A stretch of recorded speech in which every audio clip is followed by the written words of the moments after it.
Welcome to another episode of No Butts About It. Chus is in his basement in Pittsburgh. I am Josh Butts. I am in my dining room in Indiana, and we may or may not add the touch hair counter. Apparently, Chus touches his hair a lot. Also, I don't know if you saw, someone thinks that you're 51. Oh, there's one right there. Someone thinks that you look like you're 51. Usually I am the one who gets told he's an old man. I look like I'm 51? Yeah, they said, dude, you're like 21, Chus, but you look like you're 51. And I was like, usually I'm the old man. I felt pretty good about that. Wow. I don't know how to feel about that, honestly. I mean, most people say I look pretty young for my age. In fact, I actually get, I didn't even see the comment, but I actually get carded a lot. And it's crazy because even up until like I was 20, I was getting carded for R-rated movies at Cinemark. R-rated movies.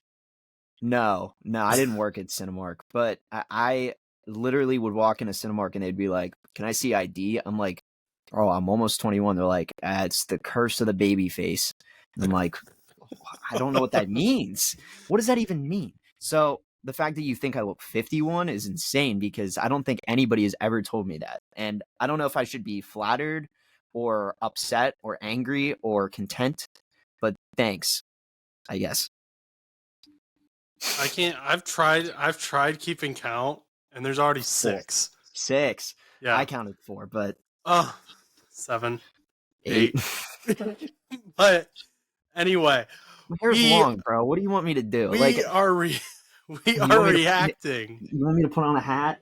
Is that gonna make this guy feel better? We are reacting to the wild card weekend, all of the fallout that happened with that, and we're also going to be previewing some divisional games here. So the first the first wild card game that we have is the Houston Texans, who destroyed Joe Flacco and the Cleveland Browns.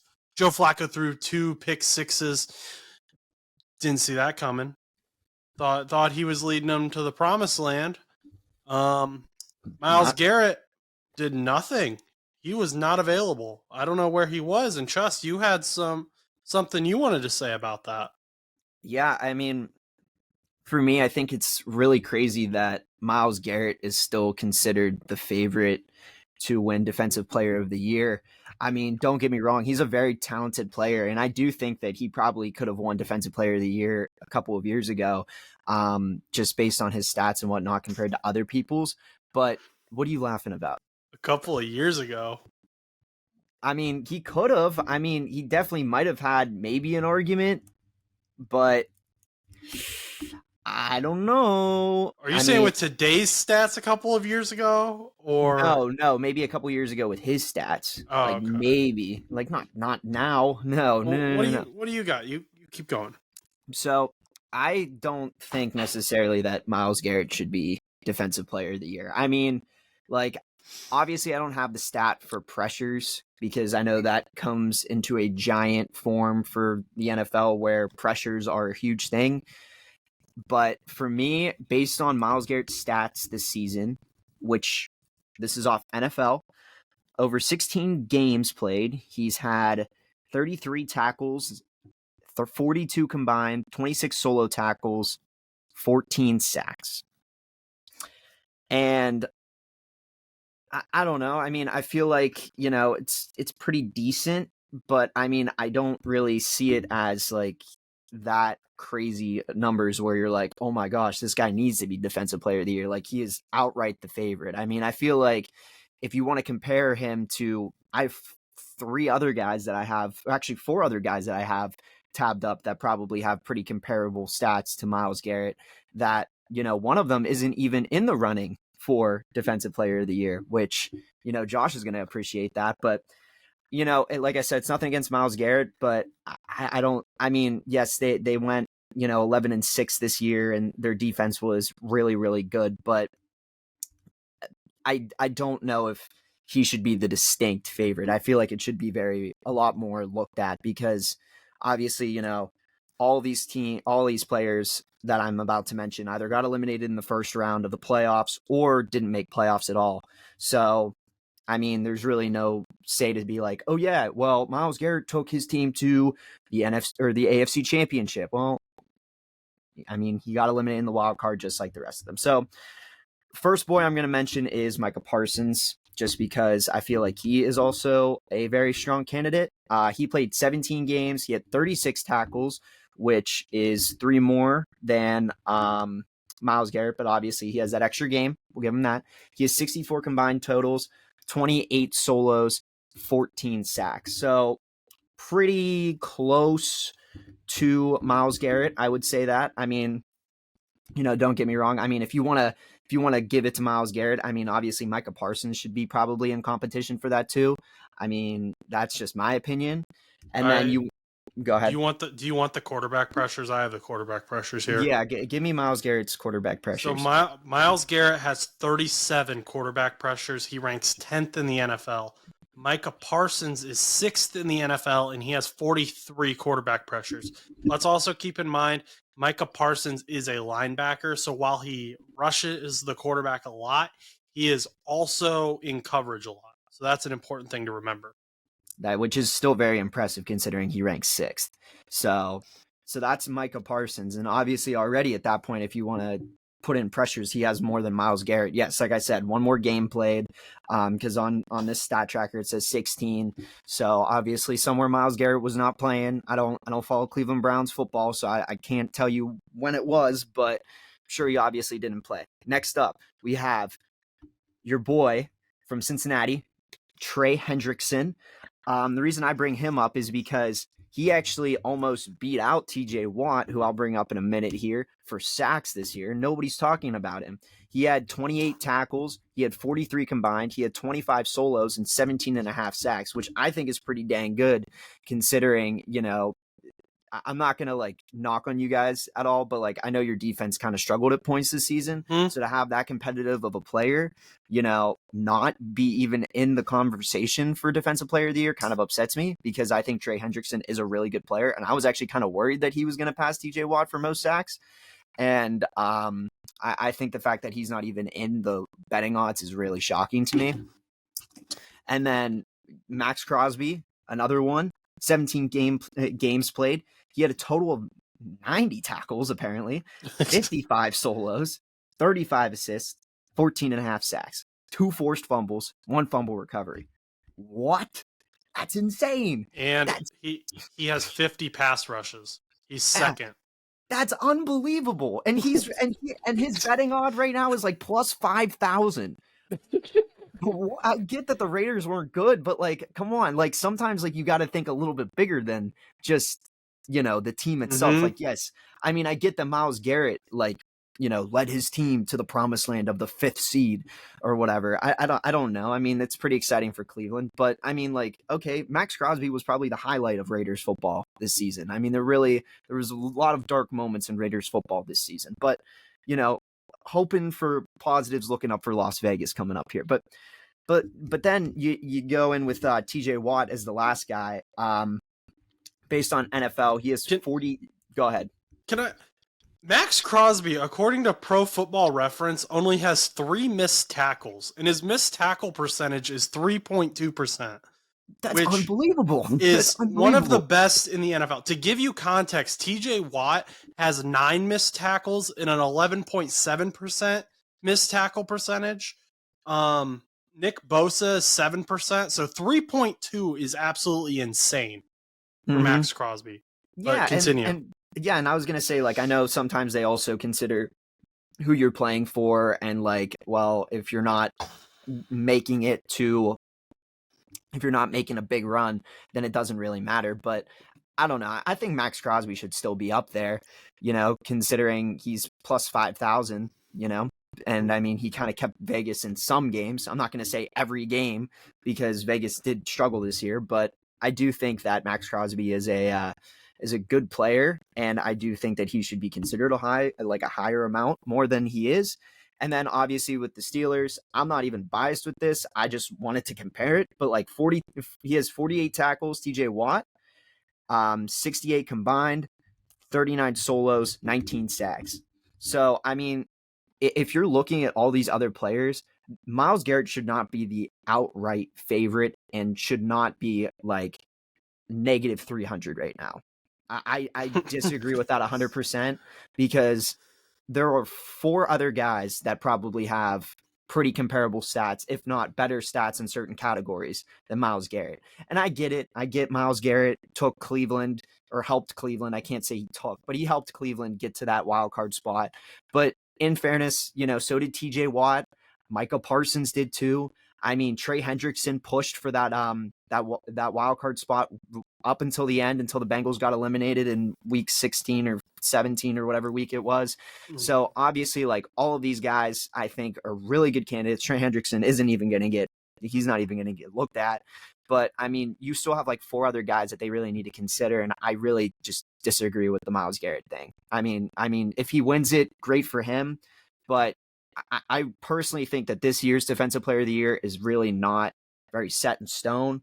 I think it should be more or less like very well looked at, because I feel like these defenders this year were very even, I would say. I don't really think there was one better excelling player than Myles Garrett or any of these other players, like one or the other. Because every year it kind of seems like when TJ Watt won it, it was kind of like, yeah, you kind of assume that, like, based on his production, etc. Like different players when they've won it have kind of been set in that way. But that's just me. I'm just kind of frustrated with it. I mean, obviously that defense didn't show up against Houston. I get that they were in Houston, and I get that it's hard to play in Houston, I guess. But nonetheless, like, their defense did not show up. So, I mean, but then again, neither did Micah Parsons' defense. So I don't really know. And then TJ Watt didn't play in the wild card game. So for the Steelers. So I guess we'll never know. So something that's important is the voting takes place at the end of the regular season. So voting's already occurred. Preseason or postseason, doesn't necessarily have an impact on that because the voting has already occurred. Okay. But the only person of the people you named off who is less quarterback pressures than Myles Garrett is Trey Hendrickson, who only has 35. TJ Watt and Max Crosby are tied at 50. That missed tackle percentage is insane for Max Crosby. The sacks, obviously TJ leads there. Myles Garrett, it looks like he is just, I guess, arguing more consistently across the board. But again, I don't know what that means. Also, we're only talking about pass rushers here. What about guys like Deron Bland, who set the pick 6 regular season record? Yeah, that's coming another out thing. of nowhere. Yeah, exactly. I mean, that's the thing. I mean, I was just talking about those guys, but you're not even talking about the guys like even further back. So, I mean, there's so many other really good there. I mean, there are so, I don't mean to say there's anybody but Myles Garrett, because like I said, I do not take that the wrong way. I think Myles Garrett is a very talented player, and regardless if he plays for the Cleveland Browns or not, I think he is a phenomenal player and he's great for that defense. But I really think that he shouldn't be just the all out like favorite when there were so many talented defenders this year. For sure. Well, that's some good thoughts following that Browns Texans game. What did you think of CJ Stroud? I thought he played really well. And actually, when I was watching his footage, I thought he played very similar to Joe Burrow. He's very elusive in the pocket, and he's very quick to get a square base again when he needs to pass, which is very helpful. That's something Joe is very good at. That helps him, especially with the average to below average O-line. CJ Stroud did a great job with that against that Browns pass rush, against that Browns defense.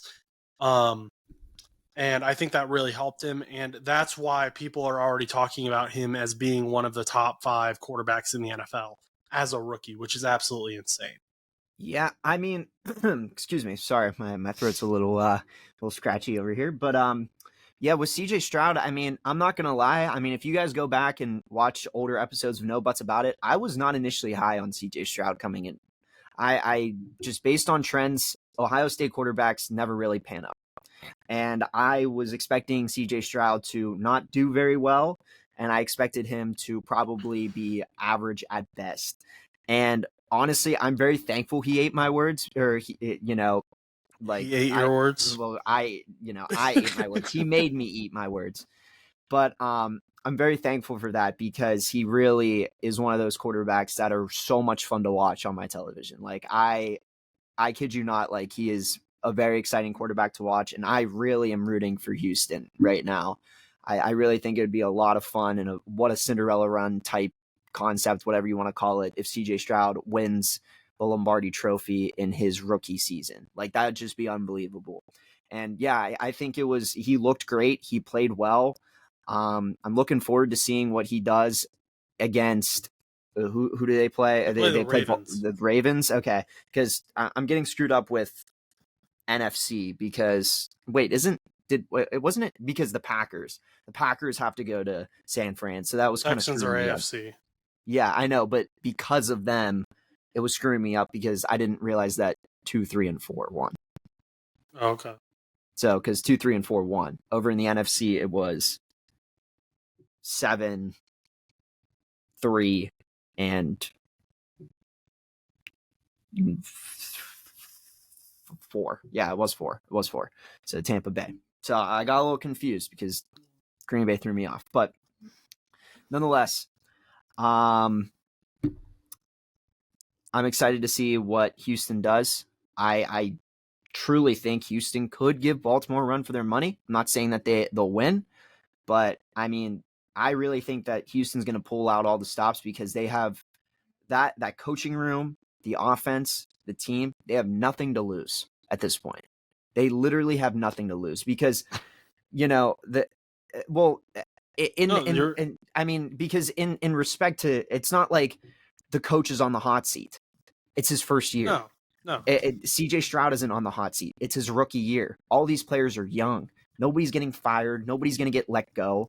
They could literally throw out the wildest playbook that they ever could imagine and lose still 35-21, and nobody's going to think differently. And not only is DeMeco Ryans and CJ Stroud rookies at their respective positions, DeMeco Ryans is in Coach of the Year talks, which he should be. And I believe their offensive coordinator, his last name's like Slowick, Ben Slowick, I think is his name. Yeah. I think he's also first-time offensive coordinator, and he's being interviewed for head coaching jobs already. I don't know that he'll necessarily get one, but these guys have made the playoffs on a team that is typically very bad. I mean, yeah. I mean, over the last couple of years, I mean, like I said, it took 3 years for a rebuild, which apparently is not possible, but it happened in Houston. And yeah, so, but I digress. They rebuilt in 3 years. They have not been good over the last couple of years. And even with Deshaun Watson, they were a little up and down at points. I mean, they had a really good team with JJ Watt and obviously D-Hop and whatnot. And that team was very talented, but they just could never get it done. And it's kind of cool to see like Houston actually come out from the rubble of being the goofs of the town to actually, being something. And I'm really, like I said, excited to see what happens this week against Baltimore. So.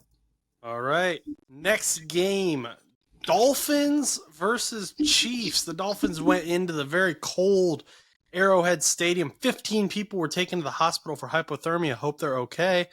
But the Dolphins had nothing.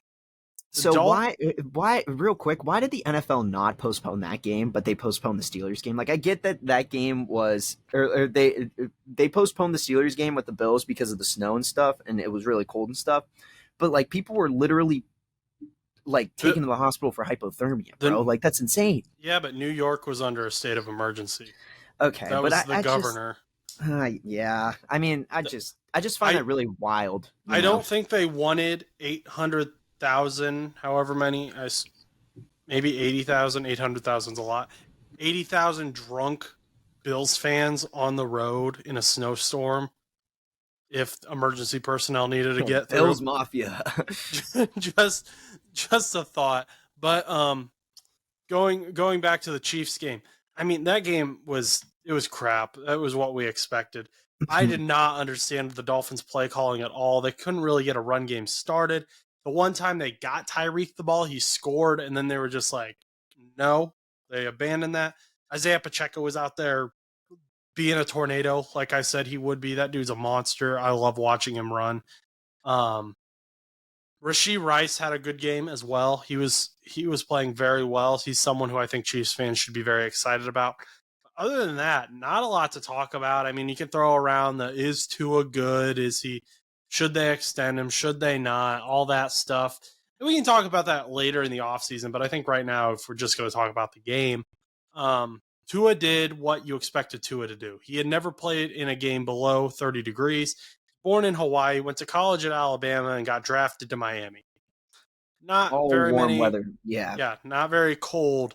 And then he gets thrown into a playoff game in negative temperatures. So not a great situation overall, but hey, that's why they have home field advantage. I mean, I know, like I said, I know we talked about it before the show, but that's why I don't think they should build domes at times. I mean, I understand it prevents weather issues, but there's places like Buffalo and Kansas City even, and some of those colder northern states that really thrive off of the effects of taking down, your Tampas and your Miamis and all your warmer states. So I don't know. There's something special about some snow games and some cold games, except for when people are taken to the hospital. But nonetheless, I kind of expected it. Miami hadn't been doing real well over the last couple of weeks. They haven't looked too hot. And then when it comes to the Tua conversation, I'll touch on it lightly.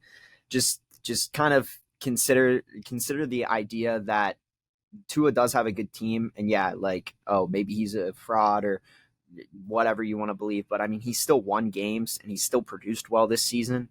If you want to say that he's a fraud because he has a good wide receiver and a good team, then I mean, you should probably really consider not ever speaking again about it. Just because then your opinion is invalid.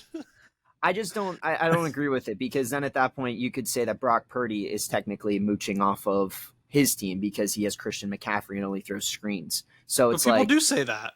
Yeah, so then Brock Purdy is no different than Tua Tagovailoa then. So I mean, I don't agree. I don't agree with that. But yeah, exactly. And then people are going to get mad at me because I said Brock Purdy is just like Tua Tagovailoa when that's not the case. I'm saying that they're both very talented quarterbacks. They just happen to have very good weapons with them as of right now. I mean, Tua didn't look that great in his first year or two or however long until he got Tyreek Hill, but now he's coming along.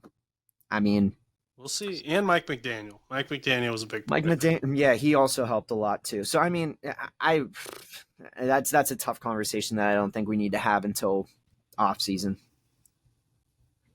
Packers Cowboys. Yeah. Oh boy. This game, I have so much to say here. So, come into this game and you're like, Dallas Cowboys are going to destroy the Packers. Like, they're the 7th seed. They're no good. Jordan Love, like, who is this guy? No, I don't think anyone in America thought the Cowboys were going to lose this game. And Dak Prescott's playing best regular season of his career. He still had some turnovers, but he was playing some MVP ball there for a while. I don't know what happened. I don't know if him and CeeDee Lamb did some fireball shots at the bar before they came in or what, but the whole first half, they were on two different planets. Dak would throw an in route, CeeDee would run an out route, they'd run post, he'd throw a hook. It was completely different stuff. And then the defense was what bothered me the most, because the offense, you're like, okay, we've seen the Cowboys offense be weird before. But we got Dan Quinn and his Dallas Cowboys defense. And Dan Quinn, he orchestrated the Legion of Boom in Seattle. He's in head coaching talks with Seattle and a few other teams. Like, this guy's going to put on a show. And then the Cowboys come out and it looked like they were primarily playing in zone coverage. Now, I didn't do a deep dive into the Dallas Cowboys defense, into their film to see what the percentages were or anything. But the Dallas Cowboys defense is one of the best man coverage teams in the NFL. And there is nobody on the Green Bay Packers to where I'm like, okay, we need to go zone because our Dallas Cowboys personnel cannot cover them. Like Romeo Doubs, injured Christian Watson, Yeah. two rookie tight ends, Jalen Reed, which Jalen Reed's fantastic. And I'm not taking away from any of these guys, but Stephon Gilmore can cover most of these guys man coverage. Deron Bland has been great. He got beat a ton in zone coverage this week, but also Jordan Love is one of the best quarterbacks against zone coverage. You literally played to Jordan Love's strength. If he said, okay, you're going to line up in zone coverage most of the time, I will just throw in between the zones, which zone coverage is easier usually because you have those little stops. Mm-hmm. Anyone who has watched football, who has played football, who has studied football at any level knows that. There are 10-year-olds who play Madden who know that. Because you get the little circles on Madden and you throw in between the circles. That's all you do. Mm-hmm. And I don't understand why the Cowboys came out in zone coverage against Jordan Love, who is one of the best quarterbacks against zone coverage. I don't know if Dan Quinn coached himself out of a head coaching job or what. I don't know what teams thought watching that. I mean, what did you think? I mean, I was obviously rooting for the Packers because that was my pick during the show that Josh said was a bold move. And it really was, because did I really believe in the Packers entirely? No, not necessarily. But man, did they make me believe in that game. And it was a shock. It really was. I mean, I always I've joked. Everyone's like, well, Dallas is always different at home. They're just different at home. Well, they're also very different in the postseason too, as of recent, which is very unfortunate because Dallas has had very good teams over the last 10 years. So you brought that up, and that's a great point. Dallas was undefeated at home during the regular season, but the Packers have now won more playoff games at Jerry World than the Cowboys have. Yeah, that's unbelievable. And the Packers are the first 7th seed to win since the 7th seed was added a few years ago. Yeah, so which was all sorts of awesome. streaks were being broken. And that's what I mean. Like, I feel like the 7 beating the 2 was just unexpected, and it happened. And I feel like watching the game, it just felt like Dallas couldn't get anything going. Now, I do think at the end, it was a little shocking for the Packers to pull a lot of their guys, because Dallas did kind of start coming back a little bit. I didn't expect them to win, but they did come back a little bit. It was like 45-32 or 34 final or whatever it was, but they ended up having to put their starters back in the event that there was a comeback brewing, and there really wasn't. But the fact that they actually managed to come back is wild to me. They were so close. Yeah, I was believing. You shouldn't have believed. It shouldn't have happened. But it was definitely a game that I was shocked watching, but kind of gives me a little concern with Dallas going forward. They really need to figure some stuff out. I think there's a lot of teams that have lost or that didn't make playoffs that really need to figure some things out. And Dallas is 100% one of them. They really, really, at the number 2 seed, should not have gotten to that point. They should not have been even in the point where they were losing by 20 plus points to Green Bay. They're like, I mean, yeah, you lose to Green Bay like 31-28. Oh, well, it happens. Close game. Okay. But when you lose and when you're down by so many points that you have to play catch up, it's just there's a lot that needs to be fixed over there. And I don't know necessarily what it is. I could assume a couple of things, but it's probably best just to. What do you think? No, what do you think about Mike McCarthy? They're bringing him back. I mean, shoot, man. I mean, he's lost. He's made the playoffs the last 3 years. Lost in the wild card every time. He has a pretty good regular season record. He's got that one Super Bowl with a Hall of Fame quarterback from a decade ago. I mean, wow, he kind of sounds a lot like somebody I know. But I mean, I respect my coach a lot. But Mike McCarthy, I also do respect a lot too. I think they're both very good coaches. I think with Mike McCarthy, the problem is like, I don't know why, but like he stalls. Like, he is stalled out, and I don't know why. Because, like, if you remember with the Green Bay years where Aaron Rodgers and that Green Bay team was, like, really good, they kept stalling out and losing in the NFC Championship. They could never win that game to make it. And then they had that weird season. Mike McCarthy got let go. He went to Dallas, and, like, it kind of just continued where it was like he had really good seasons, but he just couldn't make it over that playoff thing. I don't know what it was. Like, he could win maybe a wild card game, but he would lose in the divisional. And it's like, I don't know what happens. Like, it's like he gives you hope and then he like stalls out a little bit. And I don't know if that's necessarily him or if that's like the players. Maybe he's not motivating them correctly. Maybe he's not training them correctly. Maybe it's the coordinators. But then at that point, Dan Quinn, like you said, is a very notable defensive coordinator. I mean, like you said, he was around for the Legion of Boom and all of that. So it's kind of hard to put all of the blame on somebody like Dan Quinn. But I don't really know what's happening in Dallas right now. I mean, it's been a while since they've been to a Super Bowl. I can't even remember when the last time they've been to a Super Bowl. It's been a little bit. But I just feel like he stalls out a little bit. And I really think this year for Mike McCarthy, if I was Dallas, if I was that organization, he would be in the hot seat. It was 1996 against the Steelers. The year we lost because of Neil O'Donnell. Nice. But but he's not in the hot seat. He was a guy. We had 3 guys in the hot seat coming off of this. We thought Tomlin, McCarthy, and Sirianni. And Sirianni is the only one who the team has not come out and 100% said he's coming back. Jerry Jones said Mike McCarthy is coming back. And we're going to talk about the Steelers here in a little bit. But why? What is going on with these teams that they're stalling in the postseason? I know you because people are going to say Mike Tomlin doesn't have the talent. He doesn't have the talent that Mike McCarthy had. But at one point he did. At one point, Mike Tomlin had the same group of guys. He had somewhat washed up Big Ben, but still usable. Antonio Brown, Le'Veon Bell. Why?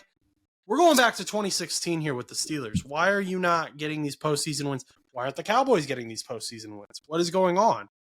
And that's the thing. I mean, and it's kind of, in my opinion, I think it's a little bit worse than how the Steelers were when they kind of made some of their runs, just because, like, yeah, I mean, the Steelers did lose in the wild card, and they did lose coming off of buys and et cetera and whatever. But I feel like getting upset by like one of the lowest seeds is really, really troubling. And I really find it very unfortunate for Dallas. I don't really know what's going on. I can't really say what's happening with these coaches. Maybe they just are in a different decade state of mind, because remember Mike McCarthy and Mike Tomlin have been doing it for years. Now, granted, when Mike Tomlin was coaching like Antonio Brown and Le'Veon Bell and I wouldn't call it prime Ben Roethlisberger, because some people say late 20s, early 30s is prime, but like a decent, pretty good Ben Roethlisberger. Like it's not like he was coaching them and it was like decades after his Super Bowl win against the Cardinals and his Super Bowl win, or his Super Bowl loss against Green Bay, who was against Mike McCarthy. So like it was only like a 4 or 5 year gap. So I don't necessarily think it's like a change in times. I mean, granted, yeah, I mean, every decade's a change in time. So now we're going into the 20s. So it's going to be a little bit different, but I don't necessarily believe that it's like that. And I don't really know what exactly it is. But the reason, I mean, and to be fair, I don't think Mike Tomlin was ever really on the hot seat. I just think he was going to step down. That was just the report. I thought that maybe he would step down. Mike McCarthy definitely should be on the hot seat, because I think that, he's getting you really good seasons, but I mean, Dallas definitely wants that Super Bowl. They want to tie Patriots. They want to tie the Steelers. They haven't been to the Super Bowl since 1996. You don't think that the Dallas Cowboys organization is dying for a Super Bowl? And in my opinion, I think the owner was full of crap, because he was like, oh, we're going to go through and make some changes. We're going to go and look through and see what we can do. They haven't done jack squat, bro. They haven't even looked at anything yet. They haven't even done anything. What have they done to make any drastic measures? They've brought back their head coach. They might lose their defensive coordinator. I'm sure they're going to bring back their offensive coordinator. Like, nothing's changed. So it's like, I don't know what's going on in that organization right now. And honestly, I hope they cook, but Cowboys fans, I just promise me this. Just I say this to Josh all the time. Just don't get your hopes up, man. Like I'm sure you're them boys, but just like the Cowboys ain't going to the Super Bowl until they go to the Super Bowl. So don't be preaching that they're going to the Super Bowl until they're there. So and I say that to Josh every year because Josh is, oh my gosh, if so I funny. say it every year, then it's got to be true eventually. Okay, well, and when they did go to the Super Bowl, I kept telling you to like dim it down a little bit because me and him used to room in college together. We won. Okay, but like remember, I dimmed you down a little bit, and sure enough, guess what happened? You stayed like, oh wow, maybe they'll win, maybe they won't, and guess what? They went to the Super Bowl. They went. So sometimes keeping low expectations brings high happiness. You know what? Let's go into this next game here. Now that you've brought up the Bengals' magical season to the Super Bowl that they won, but Logan Wilson didn't hold Cooper Kupp, whatever. We got the Detroit Lions. They won their first Super Bowl in 30 plus years, or excuse me, they won their first playoff game in 30 plus years. Whoa. I am predicting the future over here.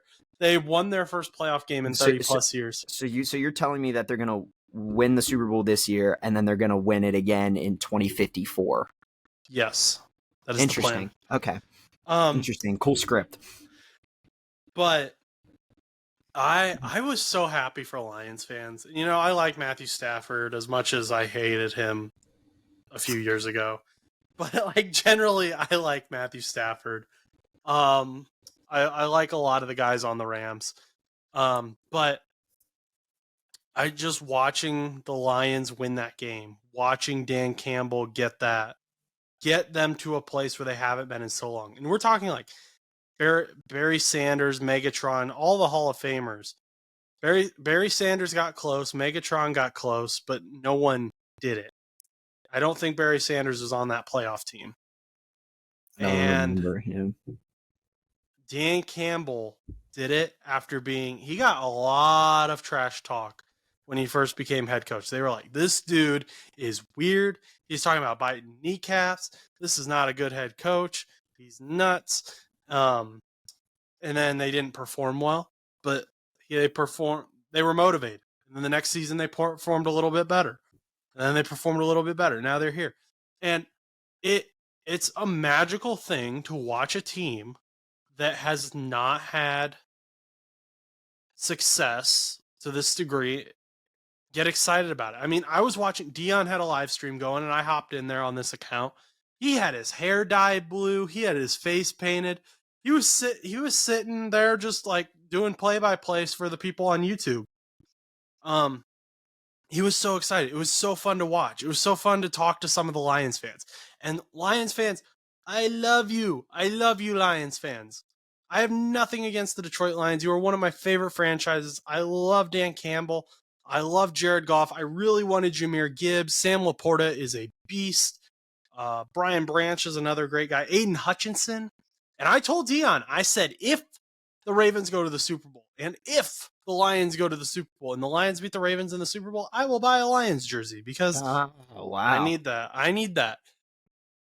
But it's just such a magical run. And the Detroit Lions fans have been so supportive of this show. Just like Steelers fans have and Bengals fans have, but Lions fans are really the only team that neither of the common hosts follow regularly, meaning you, me, Stan, and it is still one of our biggest cities. So just shout out to Detroit. I want you guys to win. I have pledged my allegiance to the Detroit Lions temporarily in this playoff run because I want this for you guys because I know how it feels. And I hope you guys can go further and actually win a Super Bowl because you deserve it. Big Cat team, unite. Rawr. All right. Yeah. I mean, I don't have as great of a spiel as Josh did, but yeah, I'm rooting for the Lions. Yeah, I mean, I thought the game was great. Rams fans even seemed very optimistic. I know that a lot of them were mad about some call or whatever. I didn't really catch it too much. I feel like it was very fairly called, in my opinion. I feel like the game was great. I do, and I'm not siding with the refs. I feel like, when one call was missed, another call was also missed. So, in my opinion, I think the game was fine. But even though some people were angry about it, there's everybody. Like Steelers fans were even complaining about the refs in their game, and I didn't even really notice any of those issues because there was just a lot of referee issues, and there always will be. But in my personal opinion, I think it was great, and I think that the Rams fans were very optimistic going forth because they were like, it's a rebuild season, and the fact that we even made it to this point and only lost by 1 point to the Lions, who are contending for a Super Bowl, is very, very cool. So, and obviously going with the Lions, Lions have a very special place in my heart. Back in Madden 10, I used to play franchise mode, and the first ever team I picked was the Lions, and I used to win games like 110-10. And so I always was a huge Lions supporter back in the day, and it kind of like grew with me up until like 2015 when I actually like really, really started investing in Steelers football and not just playing the video games or watching like the playoff games. Because remember, I'm a youngin', I'm 9. Most people have birthdays. Chus has Madden generations. Madden generations, yeah. What? No. Yeah, back in Madden 10. Back in Madden 10, I used to play a lot as the Lions. And then Madden 11 was the Steelers. And I skipped a couple of years. And then I went to Madden 25, which was once again the Lions. And then Madden 16, I can't remember. Madden 25 was actually like Madden 15. 14, yeah. 14, for the people that don't know that. So that's why I'm very confused on what this year's Madden's going to be. Because it can't be Madden 25. Was it going to be Madden? It doesn't matter. That's so irrelevant. Either way, very strong love for the Lions. Very much supporting them, and I hope that they verse Houston or Buffalo, because that Super Bowl, as people have said, will feed families. It will feed families. Let's keep going. Big Cat Team roar. Okay. Next game is your team, the Steelers, losing to the Buffalo Bills. And I just want to say, when we were predicting this game, I said, you got to watch out for Josh Allen's legs. He's going to go mobile. He's going to do it. And what happened? 50-yard rushing touchdown from Josh Allen. And people were saying, he fake slid. It shouldn't have counted. I saw him changing directions. He slowed up. He juked one of your guys out. And even if he did fake slide, who is the king of the fake slide? I believe he is a Pittsburgh Steeler named Kenny Pickett. Well, it's not allowed in the NFL, but I don't think necessarily it was a fake slide, because if you watch Kenny Pickett's and Josh Allen's video of them scoring their touchdowns, Kenny Pickett actually went and looked like he was going to slide. Josh Allen kind of changed direction. So it could theoretically be argued that it looked like a fake slide, and it kind of did look like he was going to stop, but he did more or less change direction. Kenny Pickett, like, I can't explain it while I'm like doing a video like this. He dropped or like his knee. He like kind of like dropped his knee and like dragged his foot. Like more Josh Allen kind of like stopped and hesitated and then moved. It was hard to explain. I didn't necessarily see it as a fake slide, but like a modified version of it, if anything. But even then, it still is not technically illegal. So, I mean, yeah, we didn't watch out for it, but also we didn't watch out for a lot during that game. We also were losing 21-0 after like the first or second quarter. So oh my gosh, that was a mess. So we've talked a lot about the Steelers. We've talked about, hey, Mike Tomlin might step away. Mike Tomlin should be fired. George Pickens should be gotten rid of. We've talked about a ton of stuff. We've got a ton of stuff coming out still. Mike Tomlin has said he wants to come back. The Steelers have said they want to extend Mike Tomlin this offseason. Deontay Johnson said he wants Mason Rudolph as a quarterback, but I don't know that that's a bash on Kenny. I don't think that is. I think that's just him saying, hey, Mason Rudolph is a good quarterback. I want him back. George Pickens threw his helmet in anger, and you had that whole thing, which, okay, frustration. But Mason Rudolph's a free agent, and we've seen a ton of support for him to be the QB1 next year in our comment section. What do you, as a Steelers fan, expect to see this offseason? So it's going to be an interesting offseason. Obviously, like we had initially reported that Mike Tomlin it was kind of unknown what he was going to do. And shout out what Steelers Nation Australia, is that their name? Shout out to them for calling the BS on it, because it did kind of in a way turn out BS. I mean, we don't really know what happened behind closed doors. Maybe he really was considering retiring and then he just decided, screw it, I'm not going to. Because obviously there are some players such as TJ Watt who came out on locker room cleanup day that said that he wants to play for Coach T and only Coach T. So, if that's the case and you get somebody else in there that isn't Coach Tomlin, you might lose TJ Watt and then, your team looks really bad. So I'm sure that there might have been if there was any consideration on Mike Tomlin to hang it up for this year or for the rest of his life, maybe there was some push and pull from the Rooneys and maybe the owners, but I'm just going to say that probably he just decided to come back because there really isn't any reason why he needs to step down. It was different when Cowher stepped down. His wife had cancer and there was just a lot of things going on in his life. He couldn't focus.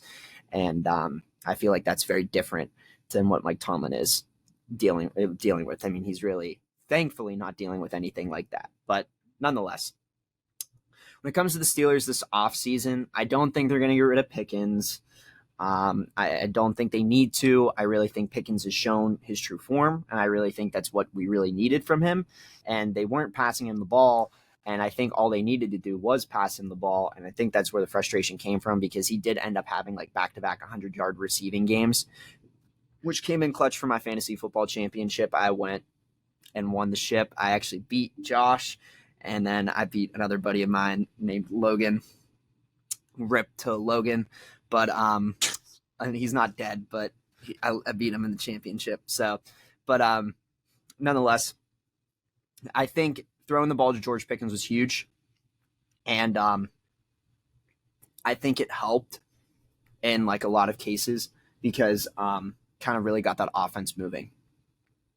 And I think that now that they're targeting him a little bit more, I mean, our run game is solid. I think it'll continue forth, but I think there's going to be a little bit of concern going into the off season. Obviously, Mike Tomlin's also said that there's going to be a quarterback competition. Do we think that Mason Rudolph's going to get re-signed? I want to believe that he does, but if there are teams that are interested in him and the Steelers can't match that price, then we're kind of in a tough spot, because if, a team like Carolina really, really needs, really, really wants like Mason Rudolph, listen, Mason Rudolph's from Virginia. He's a very big family man. Maybe he moves to Carolina just to be a little closer to that Virginia hometown. I mean, obviously Virginia and Pittsburgh aren't that far away, but still, I mean, if they want to put Bryce Young behind a little bit more seasoned quarterback like Mason Rudolph, maybe Carolina pays him a decent bit of money for a year or two, and then he moves.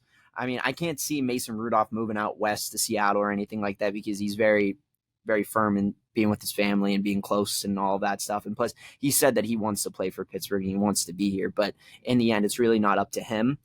And it's really up to the organization if they want to bring him back. Now, if there is going to be a quarterback competition, it would probably be Kenny Pickett and Mason Rudolph. Now, if there isn't a quarterback competition between Kenny Pickett and Mason Rudolph, I wouldn't be surprised if Kenny Pickett was competing against another first-round quarterback. And that's a bold pick, but I'm already seeing mock drafts where they're saying that the Steelers could trade up for Jaden Daniels. And please do not shoot me, Steelers fans. This is just mock drafts, for crying out loud. Please, because every time I say anything, anytime that I say anything, I get literally killed in the comment section. I'm not claiming this.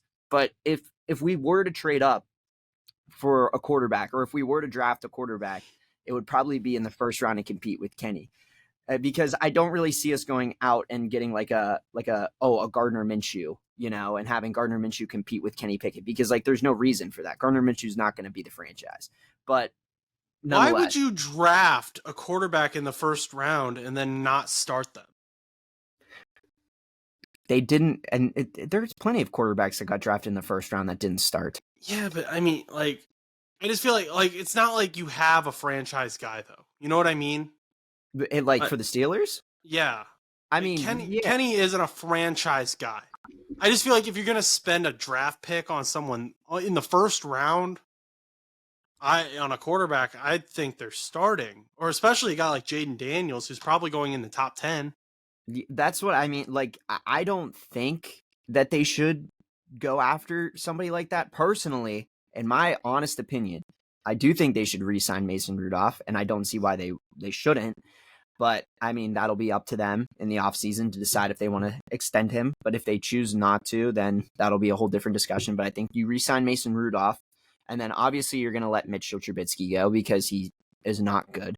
So, and then in that case, I would try to draft a tackle with your pick, because if you get a really good tackle, you have your O-line literally, if you draft another tackle, you'll have Broderick Jones and two really young tackles that are probably going to be elite. That I think one's either from Penn State and the other one's from Georgia that are like two really good tackles. You get one of them, you put them on there, your O-line is looking a lot better. And all you need to do is find a center out in the free agency.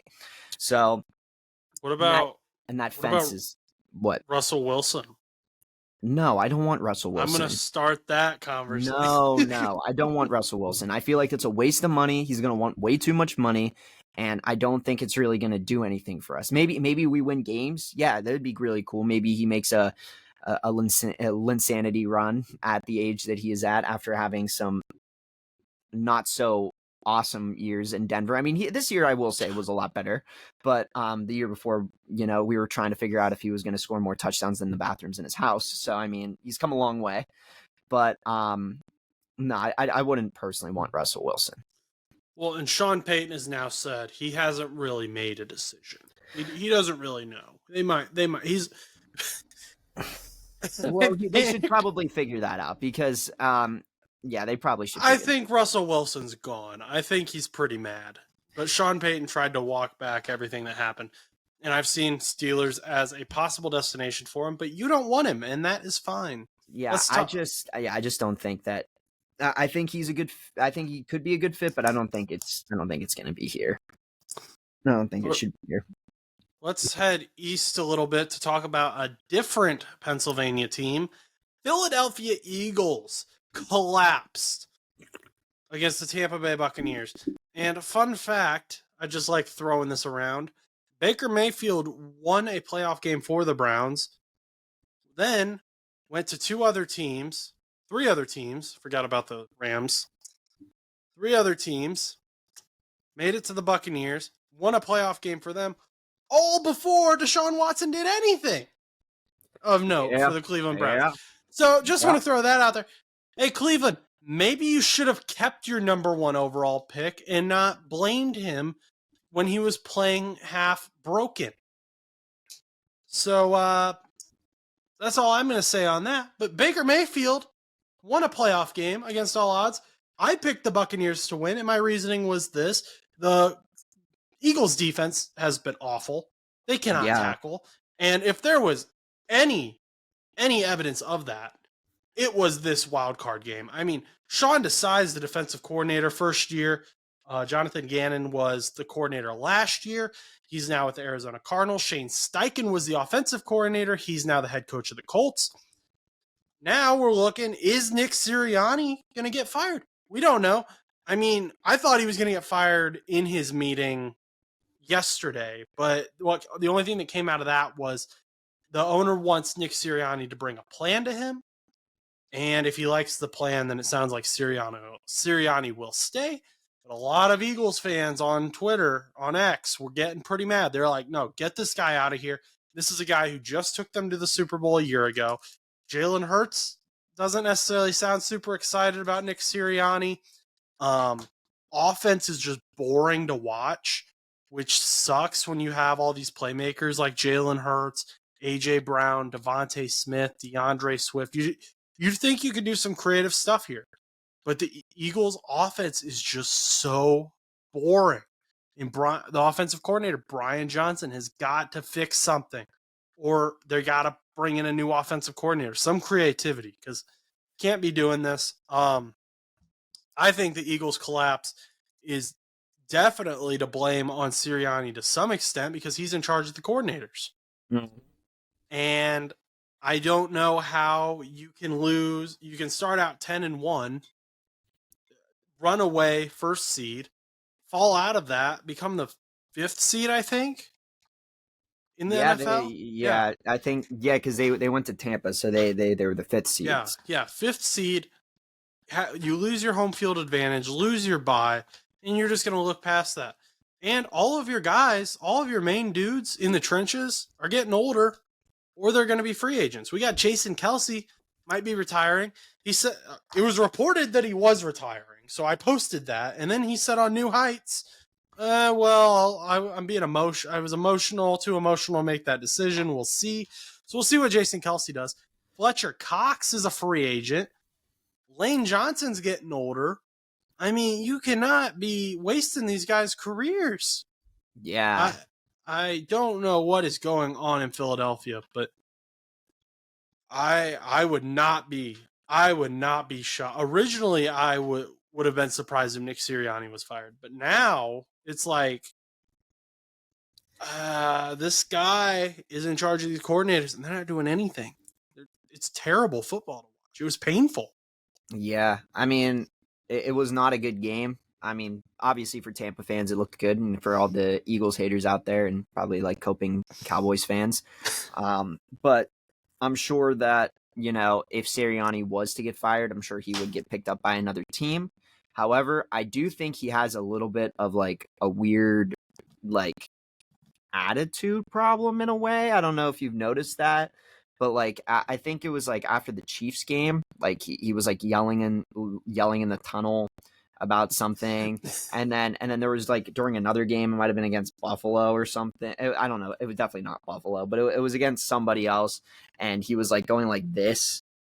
Like it was the Chiefs. It was in the Super Bowl. Yeah, yeah. And Jalen Hurts had to put his hand down. Yeah, so like and like I'm watching all these things, and it's like maybe he has like a little bit of like something where it's like it doesn't demonstrate a coach. He's like more of like I don't know what word to describe him, but he's not somebody that you would want representing your team. And if people are already kind of frustrated with him, like player wise, like you may want to like steer away from him. And then obviously, with Sirianni as well, he obviously there was like that argument that happened like towards the late back end of the season where like the locker room was divided. So obviously that means that he probably had lost the locker room, which is not good for a leader. You want your leader to lead the locker room. So, and if he's not leading the locker room, then obviously he's probably not going to be successful as a head coach, even going into next season, regardless of who you bring back and who, all of these different things. So personally, I really think people need to realize that Sirianni is on the hot seat a lot more than you realize. And it'll take a little bit of time before obviously we find out what ends up happening with Sirianni. But I do think that out of all the coaches, I mean, obviously Mike McCarthy and Mike Tomlin are coming back. Mike Tomlin was never on the hot seat. Mike McCarthy was definitely for sure. But Sirianni, he just might get fired, which is shocking because, like you said, he did take that team back. He did have them in the Super Bowl last year. But great run. Doug Peterson won them a Super Bowl, and they fired Doug Peterson. So that doesn't same owner. Also, they're drastic over in Philly. They're drastic. So Jason Kelsey and Fletcher Cox, these are the two big names that I saw came out in support of Nick Sirianni. But there were a lot of Eagles fan pages, like very big Eagles fan pages, that pointed out, like, does this really mean anything? Fletcher Cox is a free agent. Jason Kelsey might be retiring. Like, do we really care what these guys think obviously they're both very respected, but are they coming back? Are they just saying this to be nice? Or are they actually willing to play behind Nick Sirianni? Is that something they're willing to bet on? We don't know. We'll find out next season. Fletcher Cox may be on a different team. Jason Kelsey might be hanging out with Kylie and Taylor Swift and Brittany Mahomes. We don't know what's going on, but we will find out soon. I don't want to imagine that. Well, I've made it exist. We're going to go over again. We try to keep this under an hour. We failed miserably the last 2 weeks. We got to talk about these divisional games, though. That's fine. It's fine with Okay. me. And then I'll have to pee, like I figured I would. But Okay. so whenever we're done, I'm just gonna let you do the spiel, and I'm gonna cut my camera out. So We want to do Piper's picks before or after. no, I don't want Piper to influence my picks. Okay. So I think Piper's gonna influence my picks. She's got some pretty good picks. First game is Texans at the Baltimore Ravens. So this game, CJ Stroud is playing phenomenal. He's playing some great football, fresh off of a few injuries he had near the end of the regular season, but he was perfect. I don't care what his PFF grade is. There was a controversy with that. He had the same exact stats as Jordan Love. His PFF grade was like 20 points lower. CJ Stroud played phenomenal. Nico Collins is a beast. Dalton Schultz is looking great in Houston. He was a great pickup for them. Willie Anderson Jr. is a very quiet possibility for Defensive Rookie of the Year over in Houston. So, but then again, Lamar Jackson, people are saying he should be MVP. I don't think so, mainly because he leads in literally no important categories. He has less than 30 touchdowns, rushing and passing combined. Just really, I get he has a ton of great plays. He is a great quarterback. Don't get me wrong. I just don't think he's the MVP. I would give it to Christian McCaffrey. Other people would give it to CJ Stroud.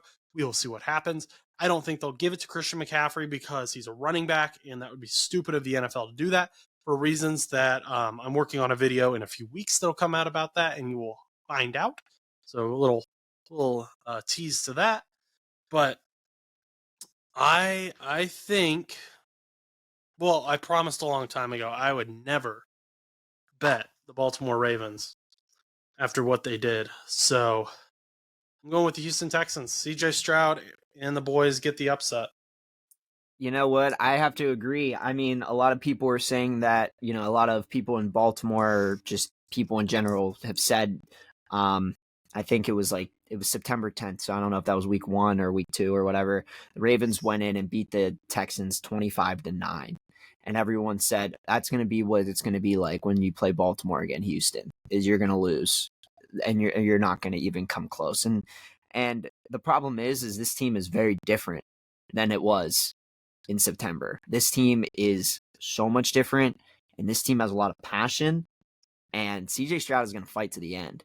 And both of these quarterbacks are good, but I don't know if Lamar can handle I don't know if I would believe in Lamar enough at this very moment for me to say that Lamar Jackson, if CJ Stroud goes up 14-0, that Lamar Jackson could come back. I would watch out, Texans fans. I would not be shocked if they try to injure CJ Stroud. I'm just saying, you got Trevor Lawrence, Brock Purdy, Joe Burrow, Ryan Tannehill. These are all quarterbacks that have been injured by the Ravens. And what was their response? That happens when you play the Baltimore Ravens. What does that mean? Sounds kind of dirty to me, but just a little warning, Houston. So, and what I would say for that is, if he's getting rushed, let him, if he's getting rushed this way, let him run out of the pocket and throw it away. Just keep throwing it away, or let him try to scramble a little bit. I mean, obviously, I know, he doesn't use his legs as much as like a Lamar Jackson, but have that boy run, have him run. I don't know. Could the Baltimore Ravens stop their own scheme? Can they stop their own scheme? Just run the football. Just start matching drives. Yeah. What would happen if a team did that? Is my question. I would hope whichever team figured it out first would counter properly, because they know what's coming. All right. It doesn't matter. But go ahead. Keep going. Next game, Packers 49ers, and I believe this is the matchup that has occurred the most times in the playoffs. Both some older teams here. I believe that's correct. Someone might fact check me on that. But Christian McCaffrey's a dog. He's in full practice. Trent Williams is healthy. Brock Purdy's great. Brandon Ayuk is super underrated. You got Nick Bosa on the other side. Defense is great. However, we mentioned earlier, Jordan Love is great against zone defense. He is phenomenal. That is one of the reasons I believe that he was able to beat the Cowboys. 49ers love to run zone defense. So I think this is going to fall on the offense. This is going to fall on the offense to put up a lot of points. The boys can do it. They've done it all year. I'm going to go ahead and say 49ers win this. Not in a blowout, but I think they put up the points to win. Lightning doesn't strike twice. Sorry, Green Bay, but you're heading back north from California. Yeah, I mean, it's really hard to select against the 49ers. It's just, I really think that this game, like you said, I think it's going to be really close. It's going to remind us a lot of that Kansas City Jacksonville Jaguars game last year. Really think it's going to be kind of close where Jacksonville wasn't expected to make it as far as they did, which was the divisional round. And sure enough, they did. And I think it's going to be the same thing with the Packers. Nobody expected them to beat them boys in the first round. And now they have to go against San Francisco, who is a lot more different of a team. They're very complete. They've lost a couple of games, but that had to do with a ton of offensive injuries. So I really think that this team is a very, very good team. I mean, it takes a lot to be a very complete team. And we've talked about this on the show a couple of times when me and Josh have argued about what a complete team is. But nonetheless, I do think San Francisco picks up the win. Not only that, but they're in San Francisco. I mean, it's going to be one of those things where it's like, I mean, yeah, Green Bay went into Dallas, but I don't know. I think San Francisco, those fans are going to be rowdy. It's the divisional round. They only got to get 2 wins to go to the Super Bowl compared to like 3. So I'm going with San Fran. They look good. Okay, next game. This is a fun one. I wish this matchup didn't happen because I would love for this to be the NFC Championship. But here we are, Detroit Lions versus the Tampa Bay Buccaneers. We have Jared Goff, who is this mystery to a lot of people. Some games he's phenomenal. Some games he looks like he's never seen a football in his life. A lot of that comes down to if he is rushed. If Jared Goff is sacked like once or twice, if he feels pressured, he becomes a child. He gets lost. He makes stupid decisions. We've seen it all regular season. But we didn't see it in the wild card game. They held Aaron Donald. Didn't see a lot of Aaron Donald. One of the best rushers in the game. Maybe a little off this season, but generally one of the best in the game. I want to see them protect Jared Goff against one of the best or highest rated blitzing teams in the NFL, in the Tampa Bay Buccaneers. They tend to blitz more than a lot of teams. I believe they're top 5, if not number 1.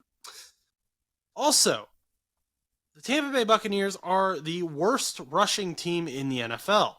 Now, they use Rachaad White a lot in the passing game, but as far as running the ball goes, not great. Chase Edmonds isn't getting it done. Rachaad White hasn't been getting it done. I think if you can shut that down, like the Eagles didn't, Eagles just let them do whatever they wanted. But I think if the Lions can shut that down, and Aiden Hutchinson can get some pressures on Baker Mayfield, that secondary that we've been talking about as being a problem doesn't become as much of a problem anymore. And we get some turnovers. We get a Brian Branch turnover, maybe a Kirby Joseph turnover. I like the Lions in this one, and this was a hard one for me to pick, but I think they can win this. I mean, yeah, for me, it wasn't that hard of a pick. I'm going the Lions. I mean, look, I love Tampa Bay, and I love the idea of Baker Mayfield going to a Super Bowl. I think that would just be so awesome and so freaking epic. But there's just something special about this Lions team, and I kind of hinted at that earlier today. I didn't necessarily say it, but I definitely agree with you, Josh. I mean, I think we're both 3 for 3 so far. I think we've all kind of just agreed on these picks. I think it's different when it's wild card wild weekend or whatever, but the divisional round is just I feel like it's very set in stone. I mean, obviously we're going to have some upsets here, but I don't know. I can't really see Tampa Bay going into Detroit and beating Detroit. Those Detroit fans were crazy in the Rams game. There's going to be a lot more passion for this one because they finally won that playoff game, and now they're going in for the divisional round in Detroit. It's going to be a whole different animal for those Detroit fans. I'm sure those tickets are probably like unbelievable, and I'm going to look them up while you hit at the next game. Next game is the Chiefs versus the Bills. And why is this important? It is. We've seen this matchup before. We've seen this matchup hundreds of times before. $625 starting Holy out. cow, that is a lot of money. I do not Six- have. The Chiefs Bills is the first time that Patrick Mahomes doesn't get to play a playoff game at home. He has to go to Buffalo. Arrowhead's hard to win in. Bills Mafia, Orchard Park is hard to win in as well. It's going to be chilly up there. Josh Allen's been playing great. Stephon Diggs is getting involved again. Dalton Kincaid is phenomenal. James Cook looks great. I know who I'm going to pick. I hate who I'm going to pick. Who are you going to pick? You go first. I'm going with the Bills, bro. I love the Bills because I think this is going to be a trap because I don't think Patrick Mahomes is ready for it. And the reason I think this is going to be great is because then we'll get to see Buffalo and Houston in the AFC Championship. And I think that game will feud families, bro. And I've been saying that, and that's my second time saying that because it is true. Because I wouldn't care who would go on to the Super Bowl at that point. Now, granted, look, I had a little bit of malice in my heart when Buffalo beat the Steelers because obviously I was a little bitter. But then I kind of came to my senses at the end of the week, and I realized, man, I still wouldn't mind Buffalo to go to a Super Bowl at some point. So I'm rooting for Buffalo in this game. I'm tired of seeing Taylor Swift. And the last thing that I want to see is Taylor Swift going to the Super Bowl and every freaking minute that they show Taylor Swift on the screen, she's not the halftime show. It's Usher. He's going to perform with Usher. No. But honestly, I don't know if Patrick Mahomes is going to be ready to fight in a divisional game against Josh Allen in Buffalo. I mean, granted, yes, they've had plenty of battles before, and Kansas City's done well. But I think this is different because Kansas City isn't the same team that they've been over the last couple of years. They're a very different team. And when it comes to Buffalo this year, they're a hungry team. They looked really cold at one point. They only had like a 3% chance at one point to win the division. Next thing you know, they go from 6-6 to 10-7. They're hot. They win their wild card game. Now they're bringing Kansas City to the Orchard Park. That fan base is going to be out of their minds. I don't know if Patrick Mahomes is going to be ready for it. So I'm really invested in Buffalo here. Now, Houston and Buffalo, if that does happen, that's going to be a different story. I couldn't tell you right this second. I'll have to watch both games. I am taking the Chiefs. I would love to be wrong.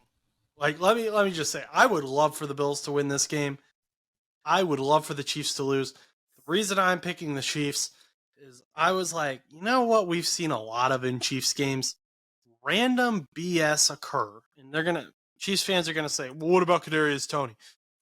We have much more often seen the refs favor the Chiefs. And this about Kadarius Toney. I'm sniffing some stuff here. I'm smelling something in the air. I think something's gonna happen here because Clete Blakeman is the ref this week for the Chiefs Bills game. And I looked into some research some people did. Guess what team Clete Blakeman tends to favor the most in the NFL? I'm sure it's the Chiefs. Guess which team he favors the least? The Buffalo Bills. Nice. And that's not across the board. The Chiefs are they named a bunch of the other refs, and the Chiefs actually have a losing record with most of the other refs. With Clete Blakeman as the head ref, they have a winning record. Interesting. I think they've lost 2 games. Well, Buffalo fans, you better get those snowballs ready. Instead of throwing them at George Pickens and Deontay Johnson, maybe you should be throwing them at the refs. But, so, I think we're going to see some ref ball, and I'm taking the Chiefs. And I'll be booing.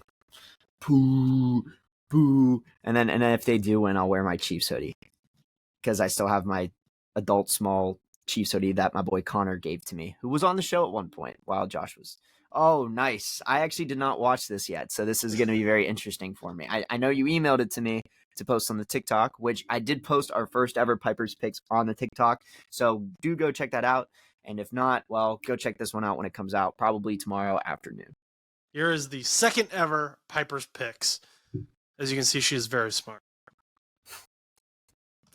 So Piper, between the Houston Texans and the Baltimore Ravens, she took the Ravens. Not a huge fan of that. Bad dog. Yeah, Buccaneers, Lions. Also not a fan of this. She took the Buccaneers over the Lions. What are we doing here? Wild. I mean, she just went against me on everything. She took the Bills, 49ers. Okay, 49ers were good. Okay. So very interesting. That was very interesting.